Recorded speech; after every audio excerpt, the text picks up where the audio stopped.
Hi, today we've got a new soldering station to take a look at. This is a dual handle soldering station, so we're able to drive two simultaneous handpieces, a JBC style C210 and a JBC style C115 handpiece. So here it is on AliExpress, and there's two varieties available. So the cheaper one's at £72 just has two of the same handpieces, the two C210 handpieces. That's ideal if you want to be able to quickly switch between different size tips without physically changing them in the soldering iron handle. And it can also be useful for desoldering. You can use two soldering irons to remove a lot of SMT components without the need to use tweezers. And then the version that I've got on the bench today is slightly more expensive at about £84, and that has one of the C210 handpieces and then one of the ultra-fine, very lightweight C115 handles. So this unit is rated at 160 watts, and that's shared between the two ports which are capable of being used simultaneously. However, I think into this ultra-fine handpiece, the C115, you can't deliver more than about 20 watts into one of these tips. And even the C210, even the largest tip, I don't think you can deliver much more than about 40 or 50 watts into those cartridges. So if that rating is correct, it's massively overpowered for what we're actually able to drive into these handpieces. Here is the C210 handpiece that came with it, and it's very similar to the JBC handpieces, but there's a few differences compared to a lot of the clones that we've seen so far. So first of all, underneath the foam sleeve that came with this one to make it a bit more comfortable to use and to stop your fingers getting so hot, it actually has a blue coloured plastic grip, although JBC do actually make one with a blue grip. And then the strain relief is quite a bit shorter again than a lot of the other handpieces that we've seen, and also the cable is a little bit thicker, a little bit less flexible. It is heat resistant, but it doesn't feel like a standard silicone lead. And then at the end we've got one of these 5-pin connectors that we often see on some of these Chinese stations. So it looks like the type that you'd have on your KSGER STM32 type station. I don't know about the compatibility because a lot of these units tend to mix up the pins and also have sense resistors and that kind of thing so that it can detect which handpiece is connected. But it does feel quite high quality, and it does, you know, it feels fine in the hand. It's exactly the same, generally speaking, as the JBC units.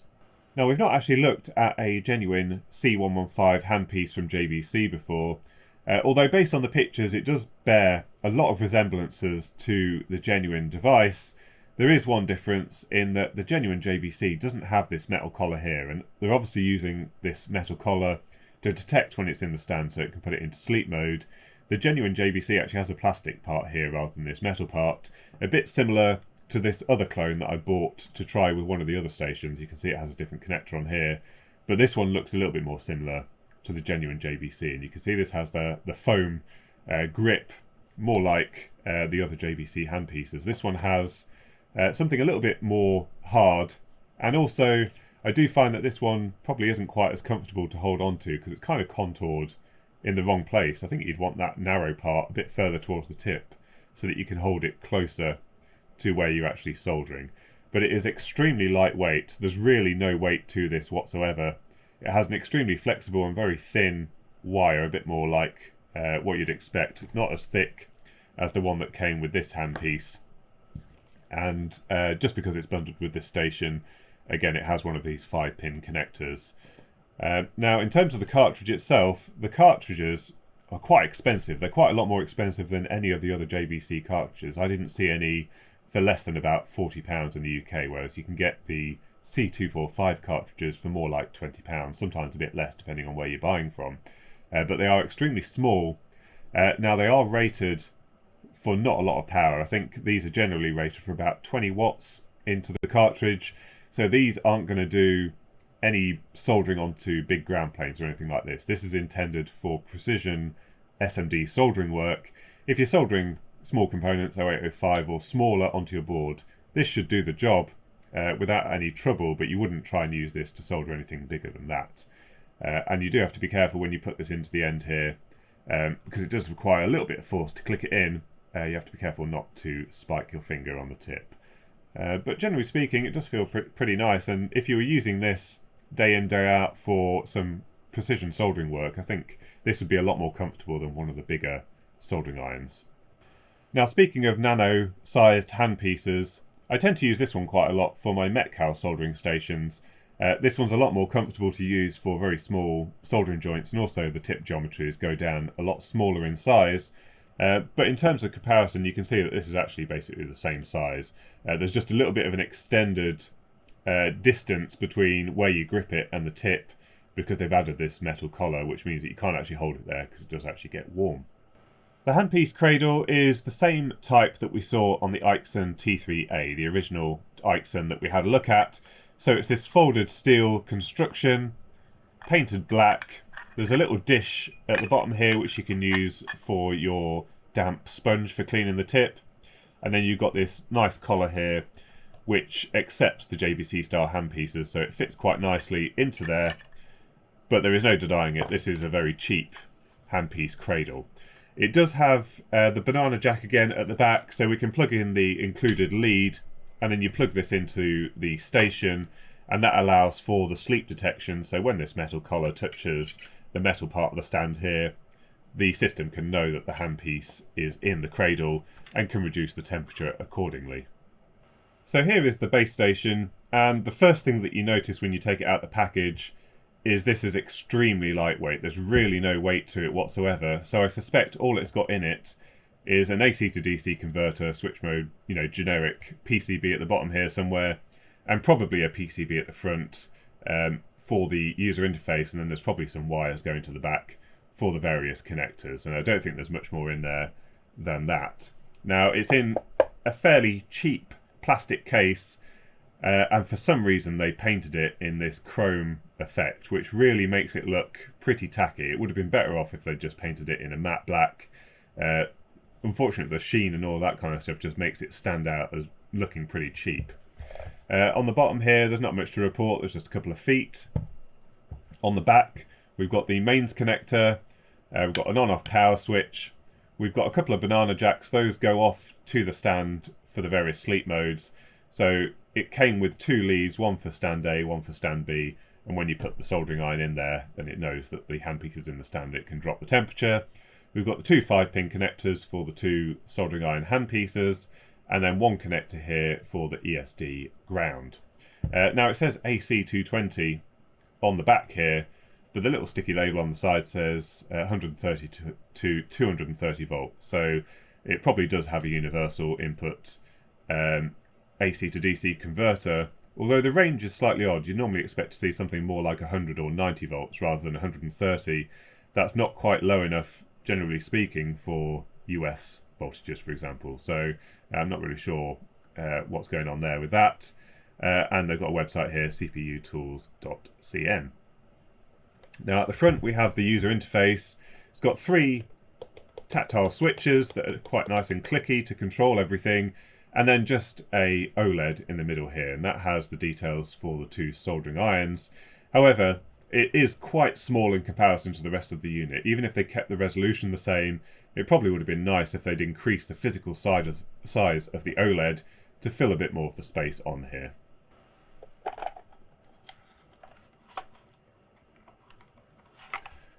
Okay, let's try and get this apart. Right, unfortunately you can't split this 100% because there's some wires that are permanently fixed between the 2 halves. But basically we have exactly as I expected. So we've got a controller board at the front and then an AC to DC converter here. So let's take a closer look at this PCB. So here is the controller PCB, and it's an extremely bare bones design. Interestingly, it's mounted onto a matte black PCB, which is an unusual choice given that it's never going to get seen. However, speaking about PCBs, quick message from our video sponsor JLCPCB, where you can get all different types of PCBs made, 1, 2, 4 and 6 layer in FR4 and also aluminium PCBs.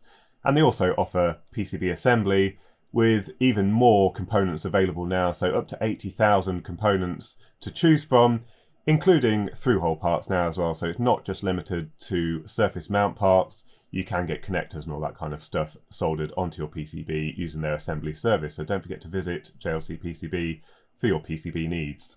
So on this side of the PCB, there's not really any components. It's just the 3 tactile switches for controlling the user interface, and then the display module. And I said this was an OLED, but actually I think it's just a little TFT module based on how it looks.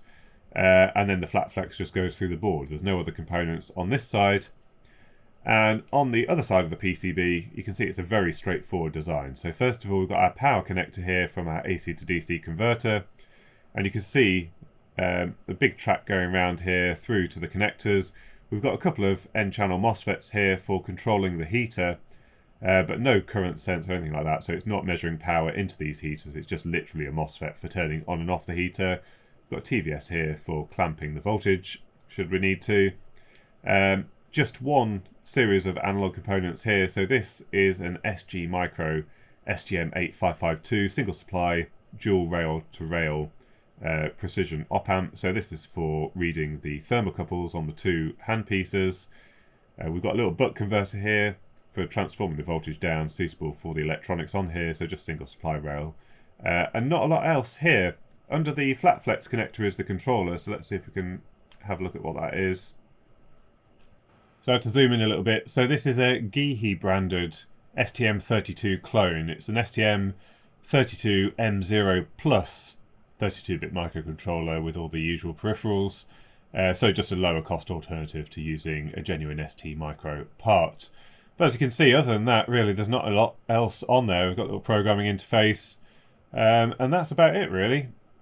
Then we have the AC to DC converter, and it's mounted in a slightly odd way.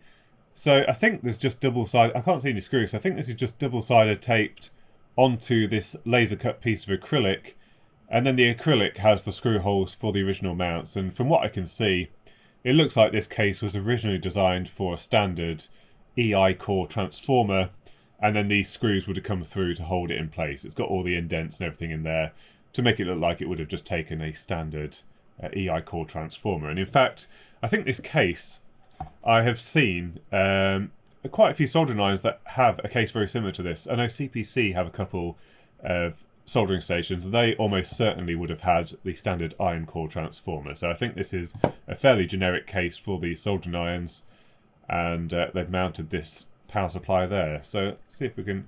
Oh, it came off pretty easy. It looks like it's silicone adhesive or something like that. There's not a lot of tack to it. It looks like it was about to drop off anyway.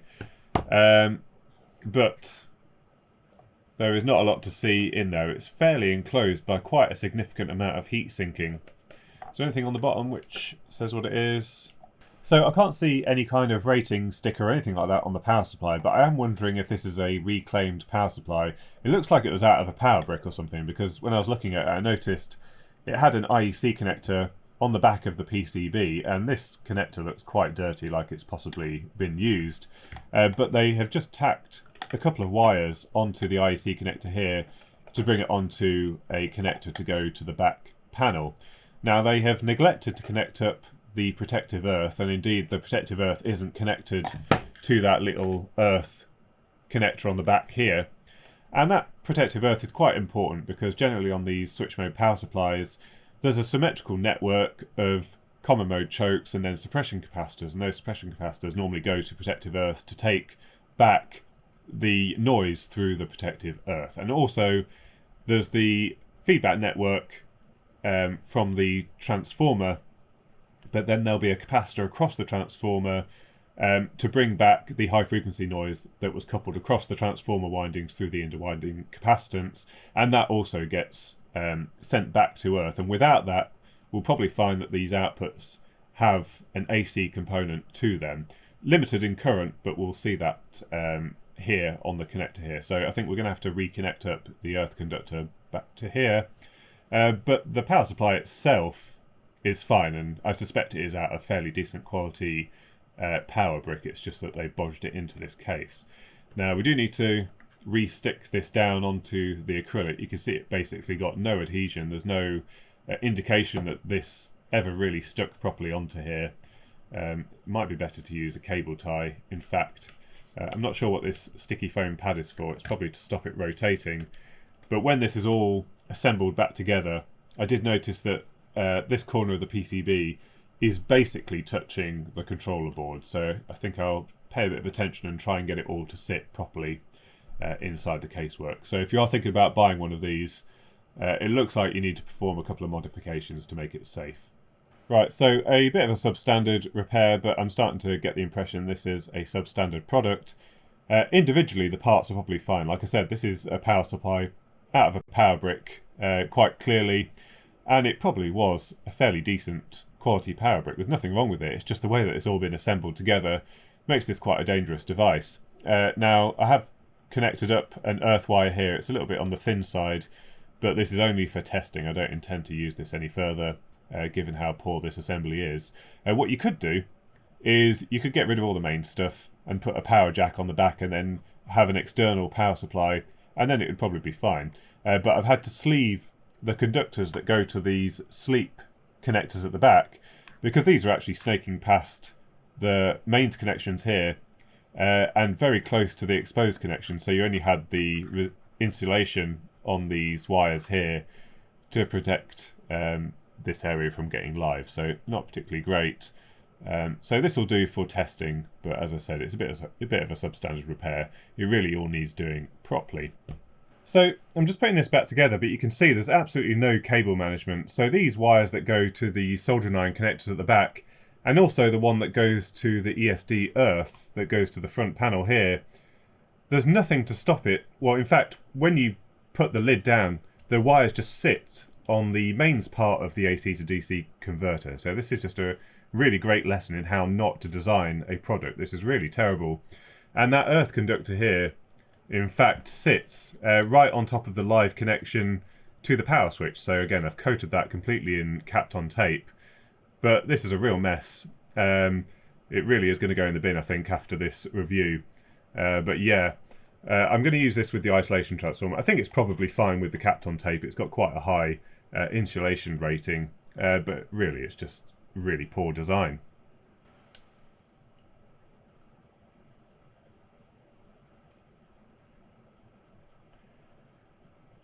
Okay, so it looks like it's gone into sleep mode. You can see they're sitting there at about 80 degrees C.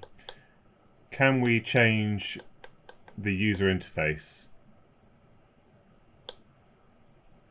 Right, I might need to get Google Translate on my phone. Right, so according to Google Translate, number 5 says language, so we should be able to go there. Yeah, there we go, English. And here's our menu. So, what have we got? We've got sleep time, which here is set to 0. So basically, the moment the soldering iron is placed in the stand, it goes to the setback temperature. And that setback temperature is just 60 degrees C in this case. Now these are very small cartridges, so it really doesn't take long for them to heat up at all. Close time, I think, is basically the sleep time. So if there's no activity for 30 minutes in this case, then it turns off the iron altogether. We've got a reset, got the language, beep, which will keep turned off, system info.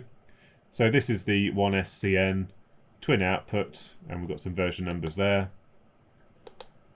And then finally, I think this is calibration. Yeah, so it allows us to adjust our temperature up and down. And that's it, basically. How do we get back? Do we hold it down? Yeah, so that's it for the menu. So, can we make any adjustments to temperature? No, it looks like we have to be out of the cradle, so we'll lift out an iron here. Boom, straight up. So that's extremely quick. As I said, these are very small cartridges, so they heat up very quickly. And yeah, we can adjust our temperature. It looks like 10 degree steps.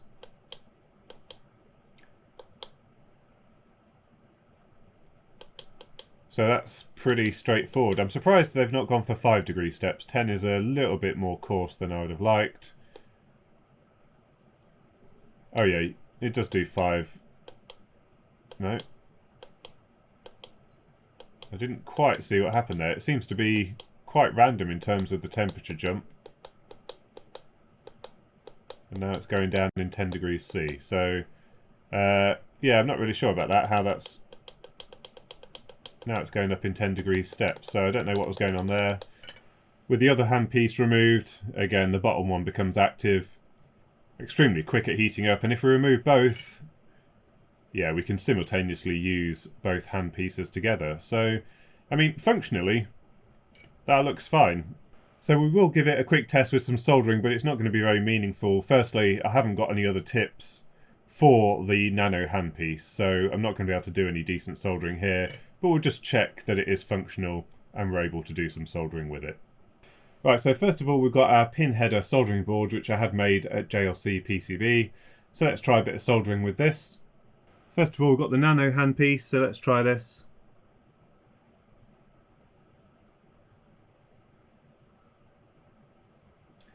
So it's a little bit slow to melt the solder.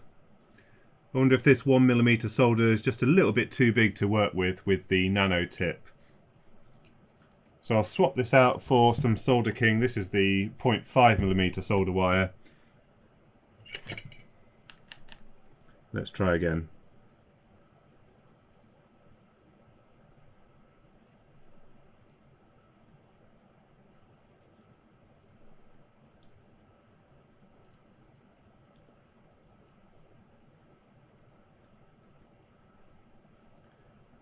So you can see it's a little bit on the slow side. Let me just show you what the Metcal ultra fine handpiece is like in comparison. So here's the Metcal, and as I mentioned, this is a very similar size handpiece. Let's try this and see how it works.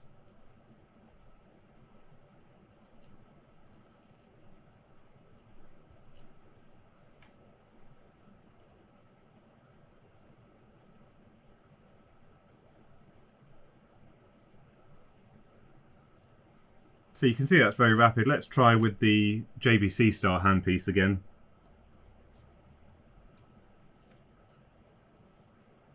And yeah, it's just very, very slow. I wonder what it's like with a genuine JBC tip, because this is pretty painful actually.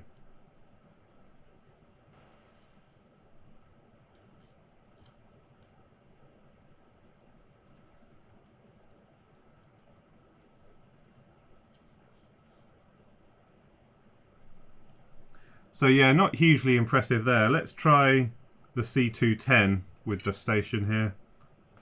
Right, we've got a knife tip. This is the only one that came with it, so let's try with this.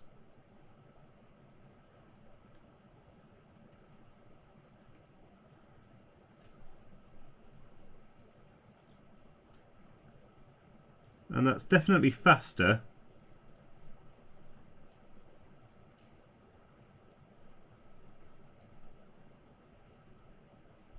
But it's still a bit slow to flow. Let's try again with the Metcal.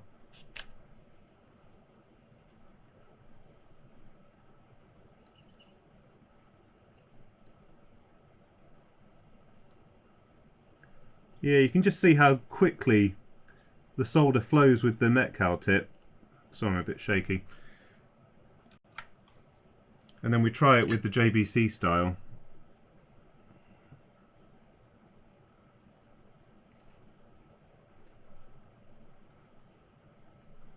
And it doesn't want to flow quite as quickly there.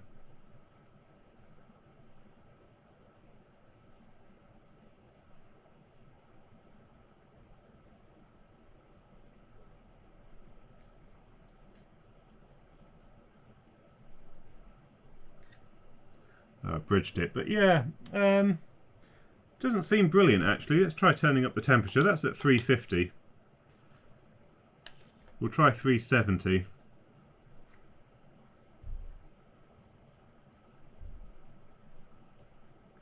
And that is quicker. Yeah, it's a bit quicker at 370, but that's a little bit high for my liking. Especially with lead solder, we shouldn't need to be going to those kind of temperatures. Right, so I don't think we need to do any more testing. It's pretty obvious that this station isn't really performing as it should. And this is the first time we've seen a system that uses JBC cartridges not performing anywhere near how it should do. And we saw with the Ixon T3B, the C210 handpiece was able to handle general purpose soldering no problem, but these two couldn't even solder the pin headers properly, so that's a real problem.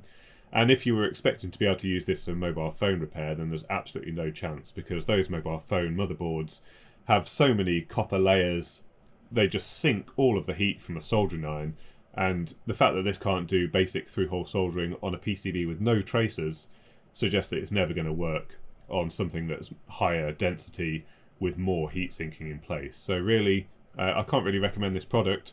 Aside from the performance, we obviously saw the design is absolutely terrible with a whole load of safety issues. I was willing to forgive that in a way that you could have provided your own DC power source into the back and got rid of the mains out the unit, and then it would be alright. But obviously it's still not performing as it should, so either something in the software or something on that PCB is just preventing us from delivering full power into these cartridges.